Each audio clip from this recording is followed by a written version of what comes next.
प्रवेश करते हैं तो जोर से लगाए।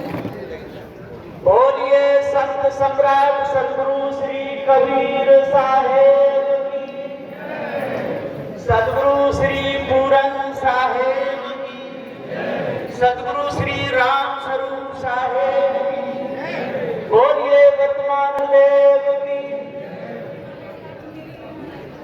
विश्व वंदनीय संत सम्राट बंदे छोट सदगुरु श्री कबीर साहब की, मेरे हृदय मंदिर के आराध्य परम पुरुष सदगुरु श्री महासाहब मैं चरण कमलों में सिर झुका के परिवार करता हूँ।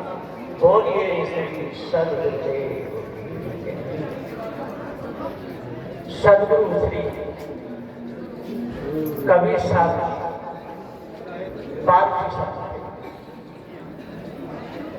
भारत किसे कहते हैं? एक तो परखने वाला ही भारत है, ये चेतन जीव ही एक पारखी है। भारत पारखी एक है, बंधन में है तब तक पारखी है, और बंधन से छूट गया तो पार। बंधन में है तब तक ज्ञान है, और बंधन से छूट गया तो ज्ञान मात्र है। इतना अंतर है और कोई अंतर नहीं। लकड़ी कहो या लक्कड़ कहो, एक ही का है।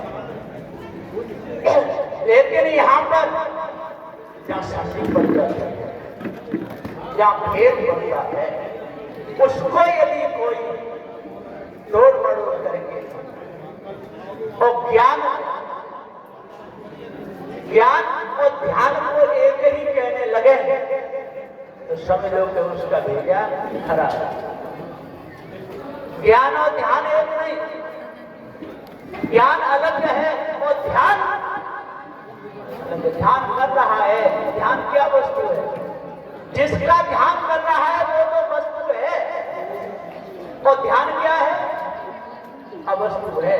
अब कोई ईश्वर का ध्यान कर रहा है तो क्या ईश्वर वस्तु है? ध्यान भी अवस्तु और ईश्वर भी अवस्तु, और ध्यान ही चेतन जीव वस्तु। जब तक हम ठीक अपने सिद्धांत को नहीं समझेंगे तब तक हम कुछ ना कुछ कहते रहेंगे। कृष्ण गीता को उठा करके आप देख लो, कृष्ण उपदेश दे रहे हैं अर्जुन को, अब खूब समझा रहे हैं कि हे अर्जुन, तेरे को पाप नहीं लगेगा, तू तो मेरी शरण में है ना। जो सब कौन है? मैं। अब देख लो अर्जुन कुछ नहीं है, अर्जुन के कर्म नहीं बिगड़ेंगे। कर्म किसके बिगड़ेंगे? ध्यान देना क्या कह रहे हैं कृष्ण, लक्ष्य देना। जो कुछ हूं सो मैं, तू क्या है? कुछ नहीं। तो तू तो कर्म कर, मैं आदेश देता हूं, तेरे कर्म नहीं बिगड़ेंगे। तो कर्म किनके बिगड़ेंगे? कृष्ण से, स्वयं कृष्ण के। पापी कौन हुआ? कृष्ण। अर्जुन तो नहीं हुआ, अर्जुन निदान है। और फिर जब में वो जरा व्याध ने तीर मारा तब वही कृष्ण क्या कहते हैं कि हे अर्जुन, सबको अपने अपने कर्मों का फल भोगना पड़ता है, तुझे भी भोगना पड़ेगा, बचेगा नहीं। अवश्य में भोक्तव्यम कृतम कर्म शुभाशुभम ना भोक्तम चेते कर्म कल घोट सके। तेरे को कर्मों का फल भोगना। और वहां क्या कह रहे थे? वहां पर क्या कहते थे? हतो वा प्राप्ति श्रद्ध जित्वा वा मोक्ष से मरी तस्मात् दृष्टि कुंते युत्याय कृत निश्चय। तू चिंता क्यों करता है? यदि हट गया, तू मर गया तो स्वर्ग का राज करेगा। देखो झूठा मुझे नहीं, यदि तू मर गया तो कौन सा राज करेगा? स्वर्ग का राज करेगा। और यदि जीत गया तो पूरी मही का राज करेगा। मही किसे कहते हैं? पृथ्वी को कहते हैं, भूमि भी कहते हैं।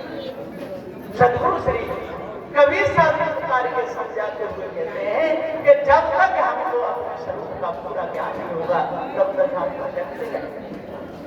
सदगुरु श्री रामचंद्र साहब जी ने कहा है, सदगुरु श्री रामचंद्र साहब जी टीका में कहते हैं, समझा रहे कि जो कोई माने आत्मा, जो कोई माने आत्मा व्यापक रूप ना हो और जीव को आत्मा कहेंगे और जीव को दुख सारे संसार की ज्ञान आजकल तो कबीरपंथी महात्मा भी जीव को आत्मा कहने लगे। वो कह रहे और सदगुरु श्री पूरन साहब ने शब्द नंबर 92 में लेके लिखा क्या कह ये ब्रह्म आत्मा ये जीव को लगाना ये दोष है, साफ साफ लिख दिया सदगुरु श्री पूरन साहब। कोई कसर नहीं छोड़ी। इसी प्रकार से विप्रमति सी के अंत में अंत जैसे होता है साफ साफ लिखा है कि ये सारी जीव की कल्पना है। आत्मा परमात्मा जीव को अल्पक कहना, जीव ज्ञान सब और जीव को अल्पक कह दिया और जीव को आत्मा भी कह दिया और जीव को ब्रह्म भी कह दिया। इसलिए तो कहना पड़ा कि घर्षण फर्षण की कहानी वो आधा पेड़ आधा खुशी करने के लिए, दूसरों को खुश करने के लिए। कहते हैं एक बार एक धोबी था और वो तो गधे रखते ही तो बाप बेटा दोनों थे, तो गधे पे दोनों सवार ओके चलते आगे गांव आया। लोग कहते देखो कैसे इनकी बुद्धि कट गई, एक जीव पे बेचारे दो दो गधे। उनकी बेटा ऐसा कर तो बोला बाप तू बैठ जा, गधे में बेटा बैठ गया, बाप पैदल चला। दूसरा बोले देखो कैसा जमाना आया, लट्ठा कट्ठा जैसा वो गधे पे बैठा है, बाप पैदल चलता। बूढ़ा पैदल चलता। बूढ़ा बोला बेटा तू जवान है, तू पैदल चलने बैठ जाता, अब बड़े बूढ़े बैठ गए। आगे और काम आया, बोले कि देख ले बुढ़े की मत कट गई, कितना बच्चा नहीं उम्र का वो तो पैदल चल रहा है, वो अपना गधे पे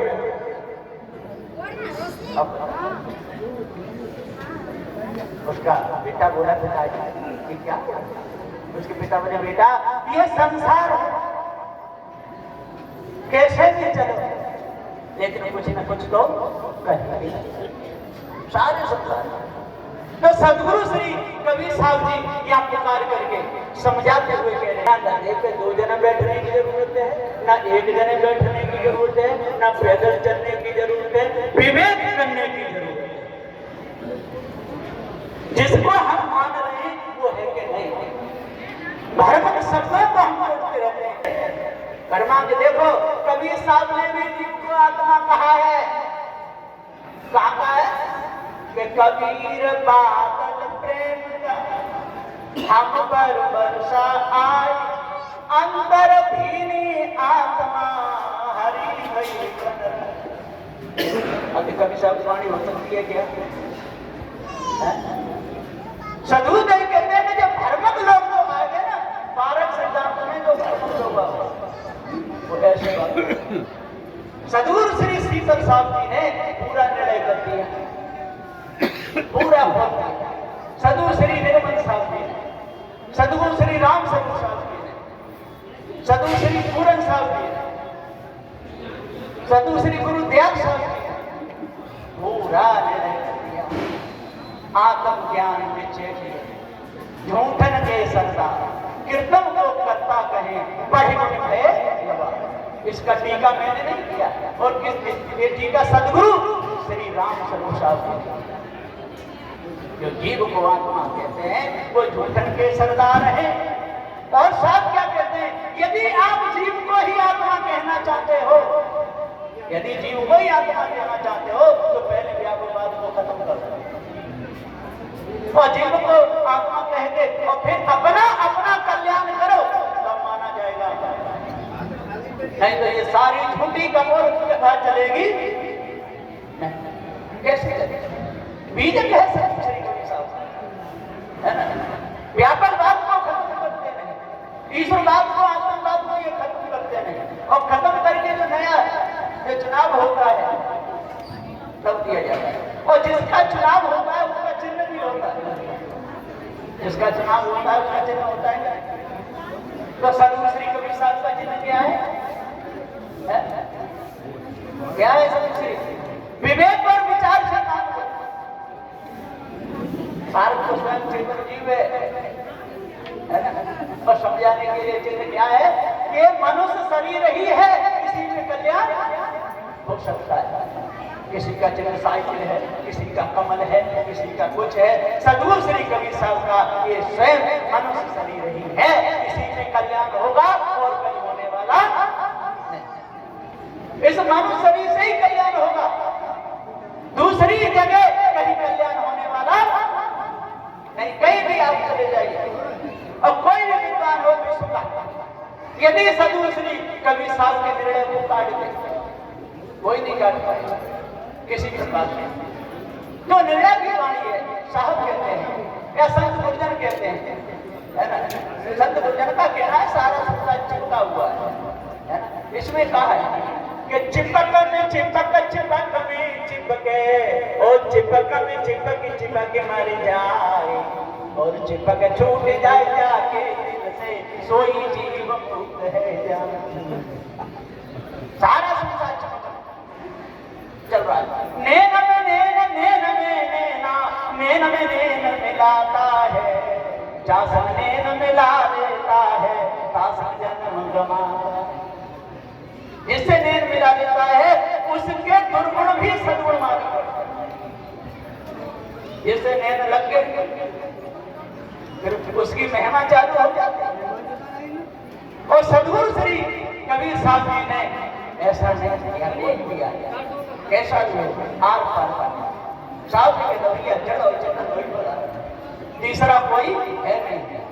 इस ब्रह्म आत्मा परमात्मा ब्रह्मन का ब्रह्म है, जो नहीं जाको समझता वो जड़ में घटूरा, जो इस भेद को नहीं समझता वो जड़ का पुजारी है। नहीं तो आप देख लो, आपके पिता परदेश में चले गए हो और पिता की मूर्ति घर में बनाए तो उनको रोज भोग लगाओ और फोन करके पूछ लो कि भोजन पा लिया, पूछ लेना। जब कब का शरीर छूट गया, उनकी मूर्तियां बना करके पूछ रहे हो, क्या वो कहते हैं हमारा पेट भर गया? एक बहुत मोटा लड़का था, शरीर का मोटा था, अच्छे घर का खाते पीते, खूब मोटा हो। घर वालों ने उसका नाम रखा क्या? 100 जी, 100 रोटी खा करे कुछ नहीं।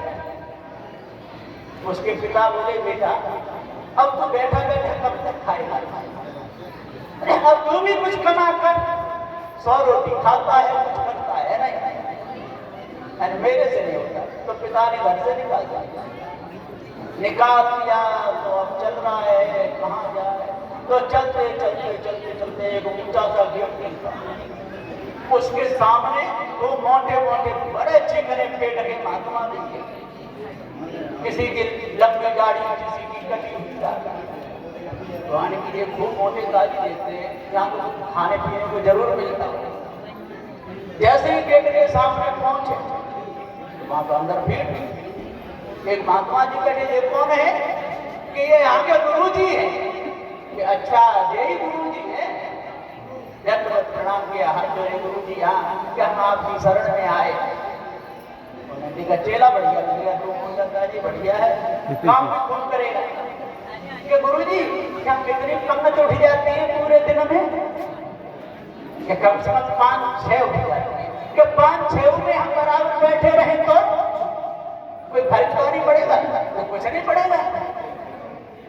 तो ठीक है, अब तो मान गुल्ली चले कंठी लेनी, सबसे मोटे दाने भी आप इधर रुद्राक्ष की देते हैं, अब रुद्राक्ष की माला वो आगे लटकाए और माथा पोते ले, खूब सबसे ज्यादा खूब चीखना चाहना बैठ गया।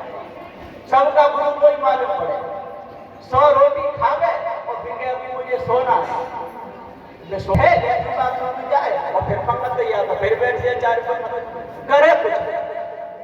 गुरुजी के पास में सलाह पूछी कि गुरुजी के यहाँ ये मोटा मोटा सो ये तो कुछ भी नहीं करता, सो रोटी खाता है और सोता है, काफी दिन हो गए। गुरुजी बोले बुलाओ सोजी। सोजी बुलाया कि अरे सोजी तू कुछ करता है, 100 रोटी खाता है, अरे 2 रोटी का तो कुछ कर।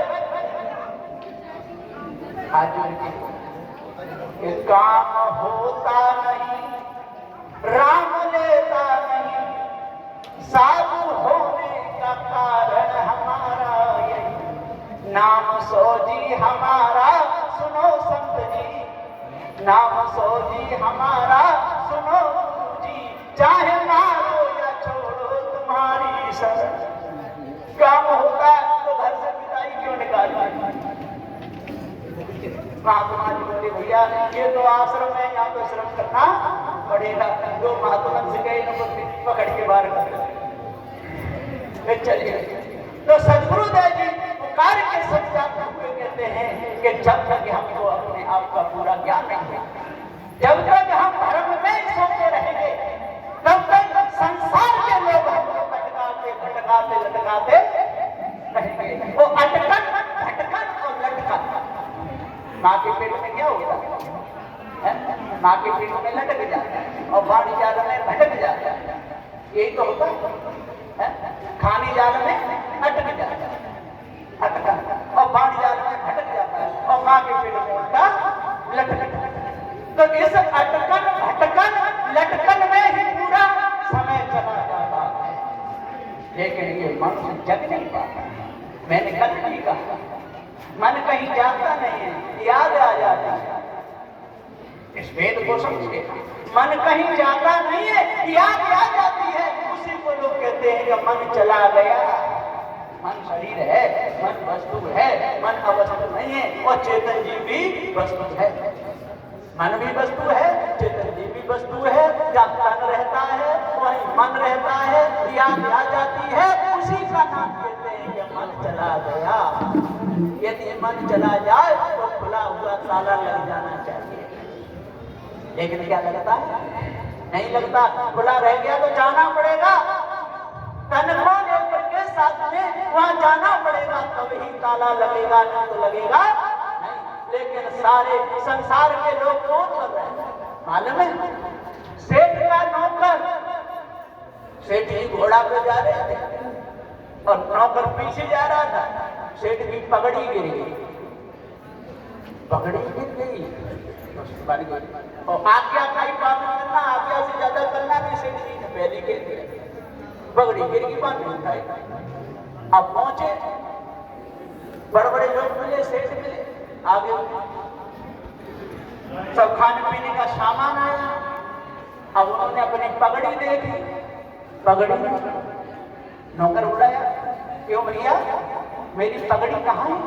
कि पगड़ी तो कम से कम 5-6 किलोमीटर पीछे गिर गई, इतने उठाई तो आप ठीक होता कि बिना आज्ञा के कोई काम करना नहीं। अरे का मूर्ख, अब कोई चीज ऐसे गिर जाए तो उठाई लेना, बिल्कुल। और जब हम बैठ जाए तो मेरे सामने रखी जाए तो उसी पर रख देना, तो हम ले लेंगे, फिर सुनने को जरूरत ना है, ठीक है।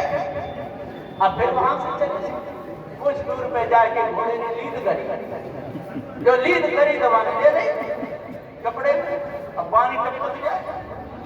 3-4 बार लीद करी, जहां तक घोड़ा पहुंचा वहां दबाने खो। अब सेठ उतरे और जाके अंदर बैठे, बड़े बड़े सेठों की भीड़ सामने आई, उन्होंने वो लीद सामने रख दी। सेठ जी आप ही तो कहते हैं घोड़े के पीछे कोई गिर जाए तो उठाई लो ना, तो ये लीद। इसी प्रकार सारे संसार के लोग किसको उठा रहे हैं? लीद को, वो फिर सामने रखते हैं कि ईश्वर है, ब्रह्म है, आत्मा है, परमात्मा है, उसका भजन करो। कहने वाला भी जीव, सुनने वाला भी जीव, परखने वाला भी जीव, परखाने वाला भी जीव, लेकिन लीद को बदलते हैं। सदगुरुदेव जी पुकार के समझाते हुए कहते हैं कि हे भाइयों ज्ञानी हो, विद्वान हो, 4 वेद संसार 18 पुराणों के ज्ञाता हो, जब भी कभी सन्यासी हो, और भी सुन लो, जो नकली, श्री विवेक साहब जी कहते हैं कि कोई नकली भेष बनाई करी छवि काजर से कारी, दिन नकली भेष बना, नकली भेष बना बना कर इन्होंने छवि काजर से भी कारी कर दी। इसलिए सत्ग्रंथ बीजक को जब तक हम ध्यान से नहीं पढ़ेंगे, बीजक को जब तक हम गुरुमुख से नहीं पढ़ेंगे, तब तक हमारे अंदर से कालमा जाएगी नहीं और हमारा मन कभी पवित्र होगा ही नहीं। जब तक सरल प्रार्थना को नहीं गाएगा और पूरे भेद को जब तक नहीं जानेगा, है ना, तब तक सदुश्री कबीर साहब के महत्व को समझ ही नहीं पाएगा। श्री बन्ना साहब जी बार बार कहते हैं, कई बार कहे कि इन लोगों ने सदुश्री कबीर साहब की मेहनत का कोई लाभ नहीं है। तो यदि हम उन भ्रमक शब्दों में मिलने लगे और भ्रमक शब्दों का मंडन करने लगे तो सदुश्री कबीर साहब की मेहनत का क्या होगा? कितनी मेहनत की, सब जंगल पूरा कर। यदि आत्मज्ञान ही श्रेष्ठ होता, ब्रह्म ज्ञान ही श्रेष्ठ होता, तो सदुश्री कबीर साहब को इतनी मेहनत करने की क्या जरूरत है? इसलिए सदगुरु श्री कबीर साहब के निरंतर के अनुसार मैं सभी बार की संत या कोई भी कवि पंक्ति हो, सबके सामने मैं बताता हूँ कि अपने महत्व को समझिए। चेतन जीव अजर अमर अखंड है, नित्य स्वयं स्वरूप है ना, जो लगने पहले के लोटे ना बने, है ना, हराम का खाने की कोशिश न करें, मेहनत की खाए, है ना, मेहनत की कमाई खाएंगे तो मन पवित्र रहेगा। कोई भी हराम का खाएंगे तो मन पवित्र नहीं रहेगा। झूठ बोल करके भीड़ तो बढ़ा सकते हो, है ना, मंजा को बहुत से पैसा भी आ जाए, सोना चांदी भी बहुत आ जाए, मठ मंदिर भी बड़ा बना सकते हो, लेकिन मन गंदा का गंदा ही रहे। इसलिए मन को गंदा न होने दे, अपने विचारों को गंदा न होने दे। चेतन जीव अजर अमर अखंड है, नित्य स्वयं स्वरूप है, अपने स्वरूप बोलिए सद्गुरुदेव।